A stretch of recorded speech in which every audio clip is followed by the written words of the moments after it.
नमाज की फिक्र करो बैलेंस की तरह, आजान सुनकर उठो रिंगटोन की तरह, कुरान ध्यान से पढ़ो मैसेज की तरह, जिंदगी हमेशा नहीं रहेगी नेटवर्क की तरह। नंबर 2, 3 चीजें अल्लाह को बहुत पसंद है। सर्दी में वजू करना, गर्मी में रोजा रखना, जवानी में इबादत करना। नंबर 3, माँ मोहब्बत का समंदर है, बाप शफकत का समंदर है, माँ दुआओं का जखीरा है, बाप अताओं का जखीरा है, माँ घर का हीरा है, बाप घर का चिराग है, माँ जन्नत की जमानत है, बाप जन्नत का दरवाजा है।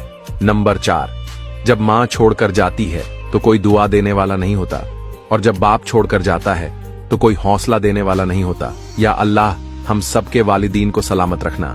नंबर 5, एक गलती हो जाए तो लोग बात नहीं करते, और हमसे इतने गुनाह होने के बाद भी अल्लाह हमारा रिस्क बंद नहीं करता। नंबर 6, नमाज चेहरे का नूर है, कुरान दिल का सुकून है, वजू से शक्ल, कुरान से आकल, और नमाज से नस्ल पाक होती है। नंबर 7, कहते हैं किसी के घर रोजाना जाने से इज्जत कम पड़ जाती है, मगर वाहिद अल्लाह का घर मस्जिद है, जहां रोज जाने से इज्जत बढ़ जाती है। वीडियो को लाइक तो कर लिया होगा दोस्त, अब मुझे फॉलो करके अपना दोस्त बना ले, हमेशा सही राह दिखाऊंगा।